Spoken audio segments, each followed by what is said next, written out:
Goals, objectives, and evaluation. Goals provides an overall, general overview of what you expect the children to gain the program. Goals should be based a sound understanding of children's development and needs, reflecting age-appropriate expectations and practices. The goals of early childhood education. It's easy focus on to the future when thinking about your child's education, but don't forget about the present. The education they get in their early years is just as important and lays and groundwork for later education. So they could have intellectual development, physical development, emotional development, and social development. So next, objectives. An objective is more specific interpretation of a general goal, and it provides more practical and direct tool for day-to-day program planning. Goals can be identified at the planning of the program year to provide direction. So sa objective kay develop in the child a good basic, adequate muscular coordination and basic motor skills. And they develop in the child good health habits and to build up basic skills necessary for personal adjustment such as dressing, eating, cleaning, and etc. Next, developmental objective. Purpose or rationale for an activity that's specific that the activity is intended to promote an aspect of physical, social, emotional, and cognitive development. In development objectives, it includes areas such as cognitive, creative, language and literacy, math, motor skills, and physical development, social skills, and sensory or science. Next is content objective. Purpose or rationale for an activity that specifies that the activity is intended to promote specific subject matter. So, a content objective is a description of an observable student lang mga behavior, performance. Content objectives identify what students should know and be able to do at the end of the lesson. Behavioral objective. Aim or goal usually set for an individual child that describes in a very specific and observable terms what the child is expected to master. A behavioral objective is a learning outcome stated in measurable terms which gives direction to the learner's experience and becomes the basis for student evaluation. So sa behavioral objective, there are three types. It could be student behavior, conditions of performance, and performance criteria. Next is a pre-assessment, a form of evaluation given before teaching a specific concept or topic to assess how much children know about it and compare later how they have learned. So, sa pre-assessment, it provides a way for teachers to gather key information about the students know and are able to prior to instruction as well as what student interest and learning styles are. Pre-assessment can be paper and pencil, task or performance based. Next is summative evaluation, an assessment that follows a specific lesson or unit to evaluate whether the children have met the objectives. Summative assessment, the attempt to summarize student learnings at some point time as the end the course or end of the year. Most standard tests are summative. Summative evaluation refers to the evaluation that determines the worth of a course at the end of the course implementation. Formative evaluation, ongoing assessment to ensure that planned activities and methods accomplish with what the teacher intended. Formative evaluation are evaluations for learning, unsay nakatunan sa bata o unsay na-learn. They are often upgraded and informal. Their aim is to provide both the students and instructor with a gauge of where their level of understanding is at the current moment, and able to instructor to adjust accordingly to meet the emerging needs of the class. So, formative assessment is a process for teachers to gather evidence of children's learning and to make instructional decisions. Next is anecdotal record, a method of observation involving written word picture of an event or behavior. Anecdotal records are written in the past tense. Observation starts with the child begins the experience and ends when the child stops participating in the experience. It's a useful method to record events or actions based on the child's strengths, interests, achievements, and development and needs. Anecdotal records are brief notes teachers takes as they observe children. Their notes document a range of behaviors in areas such as literacy, mathematics, social studies, sciences, the arts, and social emotional development and physical development. Next is running record, a type of observation that provides an account of all the child's behavior over a period of time. A running record is a detailed, objective, sequential recording written while the event is happening. It is generally short, often only 10 minutes or less. The observer writes down everything observer possible that the child says and does during a specified length of time or during a designated activity.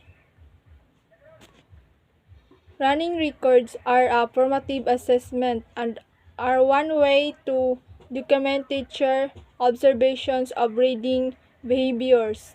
The process of conducting a running record includes the teacher taking notes on the student's errors and corrections when he or she is orally reading a level test.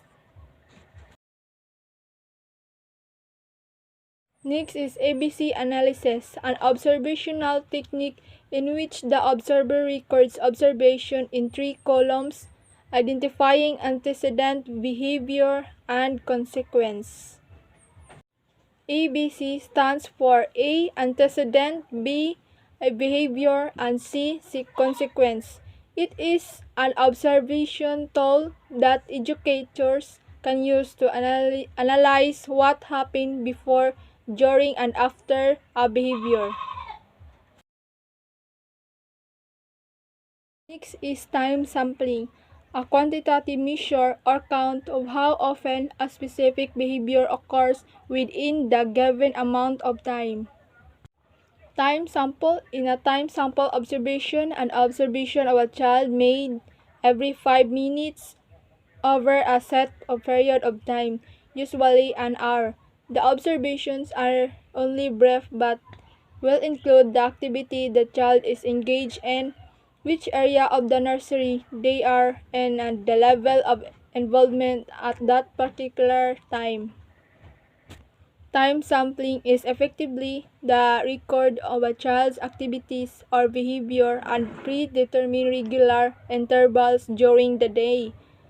Typically, time samples are conducted half hourly, but the frequency can be as often or infrequent as is appropriate to a child's situation. Next is event sampling, a method of observation in which the observer records a specific behavior only when it occurs. Event sampling is a useful observation technique for observing the behaviors of the children. It can be used to identify the child's response of certain behaviors, triggers, and interactions. It also used to determine how often a specified event or behavior occurs. It is used to record a child's behavior pattern, which gives an indication of the reasons why a specific behavior is occurring. Next is interpreting observation. As we have indicated, observational information must be gathered objectively without inserting personal bias, but there comes the point once you have gathered a collection of anecdotes when you can look patterns. Interpreting an observation is not just writing summary of a child's development. You are interpreting developmental skills, capabilities, potential, emerging interests, and preferences. Interpretation of child education is thinking. Every aspect of the COI system involves your thoughts on how children's thinking is guiding the curriculum. Your interpretations connect your description of children's play to your ideas of what children have in mind. Teacher design instruments. Checklist, a method of evaluating children that consists of a list of behaviors, skills, concepts, or attributes that the observer checks off as a child is observed to have mastered the item. A checklist is a list of all things what you need to do, especially in children, information that you have want to find out, or things that you need to take somewhere, which you can make in order to ensure that you do not forget anything. A checklist is just what it sounds like, a list that educators check off. Using the method is a little but like going bird watching. Start with a list of items you want to observe and then check off each item when appropriate. Next is rating skill, an assessment of specific skills or concepts that are rated on some qualitative dimension of excellence or accomplishment. The purpose of the early learning observation rating skills or ELERS is to help teachers and parents gather and share information about young children with specific attention to characteristics that might be signs of learning disabilities. Standard test, whereas observations and teachers' device instruments are informed methods of gathering information about children, standard tests as considered formal assessment. Such instruments are developed by professionals and are distributed commercially. Standard tests are tests created to fit a set of distinct standards. These tests are administered and scored in a standard manner and are often used to assess the performance of children in a program. Likewise, standard tests are extremely useful for educators and their institutions to gauge progress and meet the needs of students. However, there can be too much of a good thing, including too many tests. That's because the assessments of child takes over the school year serve different purposes. Next is validity, a characteristic of a test that indicates that the test actually measures what its purpose to measure. Validity is defined as the extent to which assessment accurately measures what is intended to measure. The same can be said for assessment used in the classroom. Next is reliability, a measure of a test indicating that the test is stable and consistent to ensure that changes in score are due to the child, not the test. So, reliability refers to the degree to which scores from a particular test are consistent from one use to the test to the next. Reliability is defined as the consistency of scores across replications. In addition, in education, the sources of measurement error and the basis for replications include items, forms, raters, or occasions. Reliability is considered to be increasingly important when the consequences of test use are more high stakes. So next is screening test, a quick method to identifying children who might exhibit developmental delay, only an indicator that must be followed up by more thorough and comprehensive testing. So screening test is a brief, simple procedure used to identify infants and young children who may be at risk for potential health, developmental, social, emotional problems, and it identifies children who may need a health assessment, diagnostic assessment, and educational evaluation. So the screening test for kids is developmental screening is a brief testing procedure designed to identify the children who should receive more extensive diagnosis or assessment. Screening refers to the detection of unsuspected deviations from normal development that would not otherwise be identified in routine pediatric practice. So next is diagnostic testing, another term for screening which might indicate that more thorough testing should be carried out. Diagnosis consists of identifying the nature of an illness or other problem through the examination of relevant symptoms.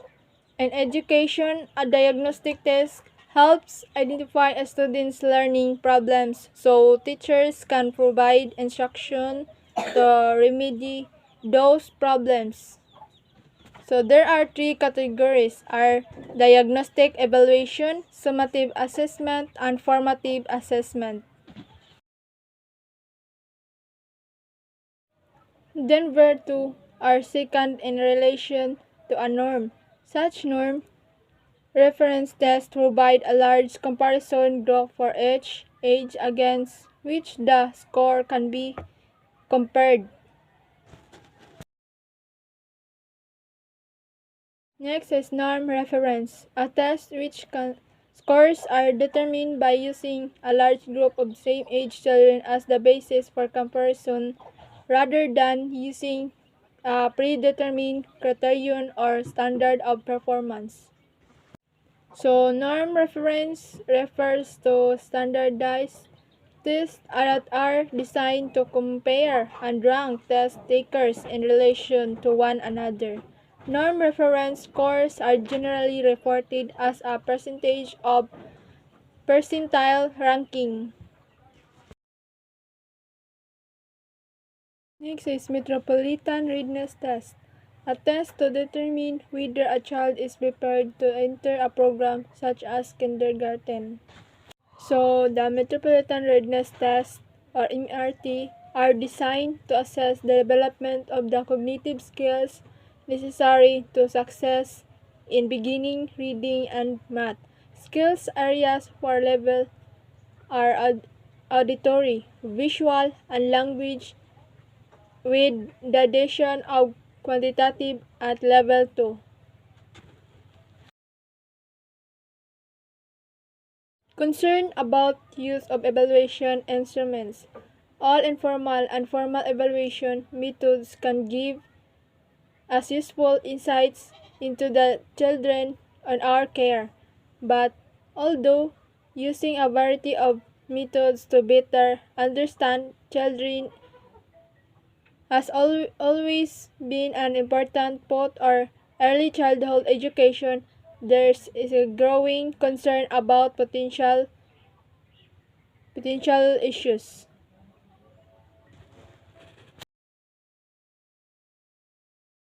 Next is work sampling system.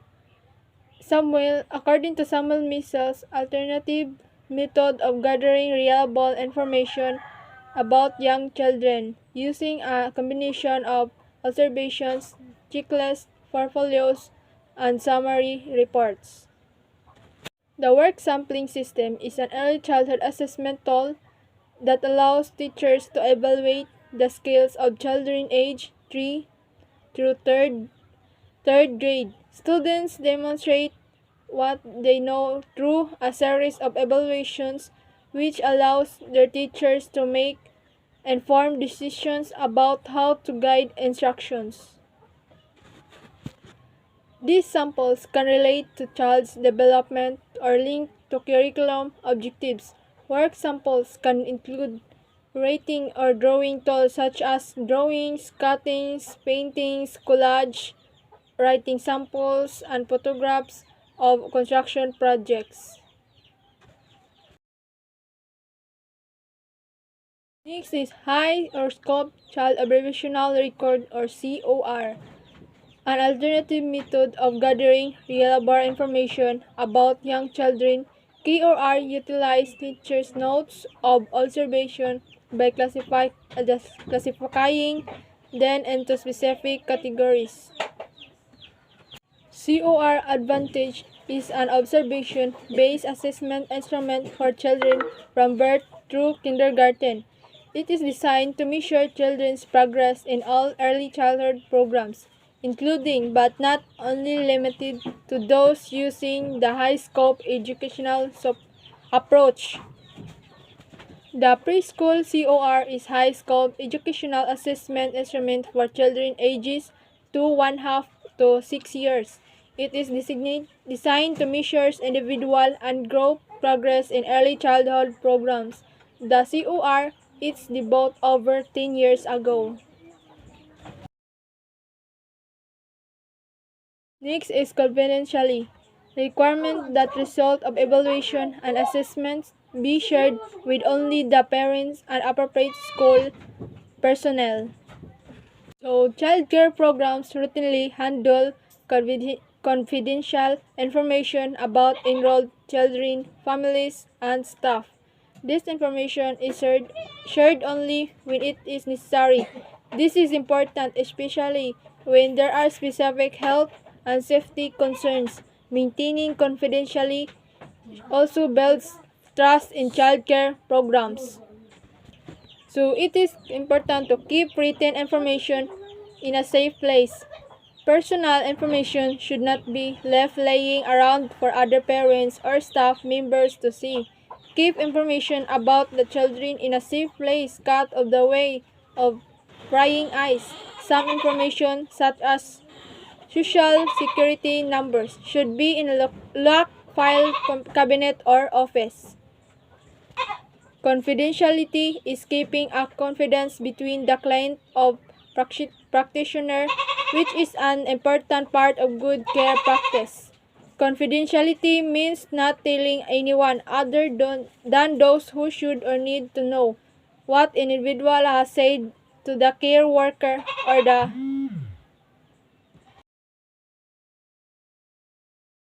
So, developmental test measures the child's functioning in most or all areas of development, although some such tests are specific to one or two areas.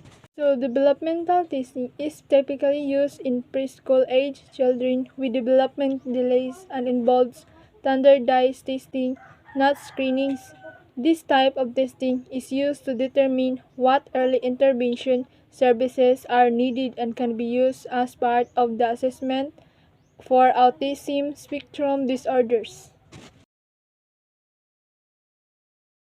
So next is criterion reference. a characteristic of test in which children was measured against a predetermined level of mastery rather than against an average score of children of the same age. So Brigham's Diagnostic Inventory of Early Development revised a developmental assessment tool for children from birth to age 7. The Brigham's of Early Childhood Screens. The third is a short screening tool that can be used to identify students for delays and giftedness. The assessment is offered for 3 age range 0 to 35 months, 3 to 5 years, and key and first grade. The tool can be administered in less than 15 minutes per child in both English and Spanish. The Brigham's Inventory of Early Development is a sufficient standardized assessment to measure progress, diagnose delays, and identify age equivalence of the development of children from birth to age 7. This test can easily to be used by a parent or a teacher. So the intelligence test, one of the oldest types of standardized assessments in the intelligence test. Such tests have stirred considerable controversy, much of it loaded with emotion because it raises the question of whether intelligence is a fixed biological trait or whether it is malleable and can be raised through a enriched environment. The Whistler Intelligence Scale for Children is the most widely used test of intelligence for children aged 6 to 16 years. There are currently two different editions of the WISC. The WISC V is the newest version and became available in the fall of 2014.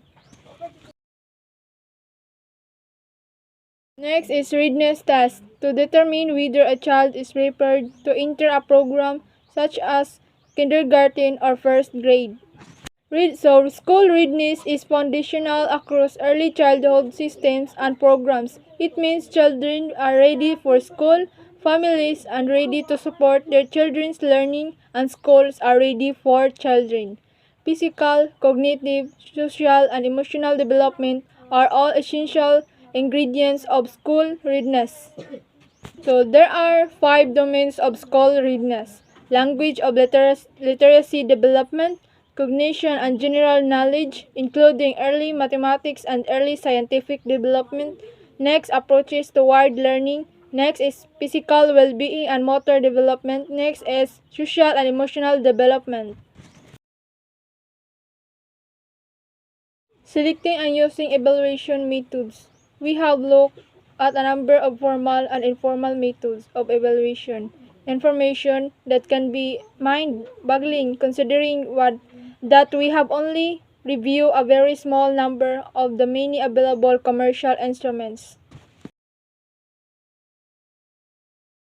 Information about children. Ongoing observation can provide valuable insight into all children, their functioning as part of the class, their growth in all developmental areas, what they have particularly enjoy, where they run into difficulties, how they along with peers and teachers, how they communicate, and so forth. Sharing evaluations with parents. Information for program planning. One of the main purposes of assessment is to help directly program development. Once you have an idea of strengths and areas that need attention, both for individual children and for the group as a whole, you can plan a prospective curriculum. Information for parent feedback. All forms of evaluation provide information to share with parents. It is important to examine the child's strengths, not just areas that may be problematic, and it is vital that all information be as accurate, realistic, and unbiased as possible. Data carefully collected over a period of time and thoroughly evaluated provide the basis for good parent feedback conference. is the physical environment.